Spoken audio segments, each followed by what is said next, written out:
ՄԱԿ-ի նախաձեռնությամբ հոկտեմբերի 24-ին մեկնարկել է մեդիա և տեղեկատվական գրագիտության շաբաթը, որը նպատակ ունի համադրել մարդկանց գիտելիքներն ու կարողությունները գիտակցված և քննադատաբար ձևով տեղեկատվությունն ու մեդիան ընկալելու, այն ստեղծելու և օգտագործելու համար։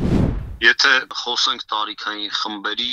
խոցելիության մասին, թերևս այստեղ ամենաշատ թե քիչ ապահով հատվածը միջին տարիքի մարդիկ են և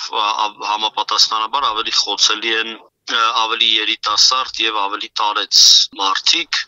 հասկանալի պատճառներով, տարեցները տեխնոլոգիաների զարգացման տեմպերին չեն հասցնում հետևել հաճախ և հետևաբար նաև որակյալ լրատվություն ստանալու մեխանիզմները ավելի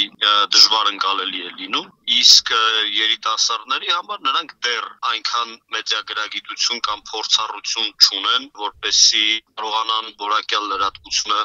անորակ և վնասակար լրատվությունից տարբերել։ Ճշգրիտ տեղեկատվությունը կեղծիքից տարբերելու գործընթացը մեր օրերում բարդացել է արհեստական բանականության լայնորեն կիրառմամբ պայմանավորված։ Հատկապես մեծ տարածում են գտել կեղծ պատկերներով տեսանյութերը, որոնք ոլորտի ներկայացուցիչները անվանում են deepfake։ Որևէ նորարարական տեխնոլոգիայի ի հայտ գալը և լայն զանգվածներին հասանելի դառնալը որքան այսպես պոտենցիալ չարիք, նույնքան էլ կամ միգուցե ավելի շատ պոտենցիալ բարիք է բերում։ Արհեստական բանականությունը չափեր չի անցել, հավատացնում եմ ձեզ, արհեստական բանականությունը դա բացառապես գործիք է մարդկանց ձեռքում։ Թվային դարաշրջանում տեղեկատվությունը հասանելի է մեկ հպումով։ Մենք ամենօրյա ռեժիմով այն հսկայական ծավալով սպառում ենք լուրերի, սոցիալական մեդիայի, գովազդի և տեսանյութերի տեսքով։ Հեշտ հասանելիության հետ մեկտեղ աճում են նաև ապատեղեկատվությունը, մանիպուլյացիաները, կեղծիքը։ Եթե մենք խոսում ենք մեդիագրագիտության որակի մասին, պետք է հասկանանք, որ այն բոլոր մարտահրավերները, որոնք մենք այսօր տեսնում ենք Հայաստանում,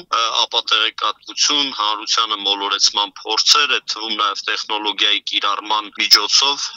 արհեստական բանականության գործիքների, deepfake-երի, տեսանյութերի կամ այլ եղանակներով, ուրեմն բովանդակության կեղծման միջոցով, այդ ամեն ինչը մեծ հաշվով գլոբալ խնդիր է։ Հայաստանը ունի իր որոշակի առանձնահատկությունները, բայց ընդհանուր առմամբ խնդիրը կարելի ասել նույնն է թե Ամերիկայի Միացյալ Նահանգներում, թե Եվրոպայում, թե մեր տարածաշրջանում ու մասնավորապես Հայաստանում, մանավանդ որ Հայաստանը ինտերնետի օգտագործման տեսանկյունից համարվում է ազատ երկիր, այդ բոլոր մարտահրավերները հետը գալիս են։ Մեդիագրագիտությունը խթանում է նաև պատասխանատու վարքագիծը համացանցում։ Այն հիշեցնում է, որ յուրաքանչյուր օգտատեր ոչ միայն տեղեկատվության սպառող է, այլև ստեղծող։ Ուստի անհրաժեշտ է հաշվի առնել, ինչ ենք հրապարակում և ինչ ազդեցություն կարող է ունենալ մեր խոսքը ուրիշների վրա։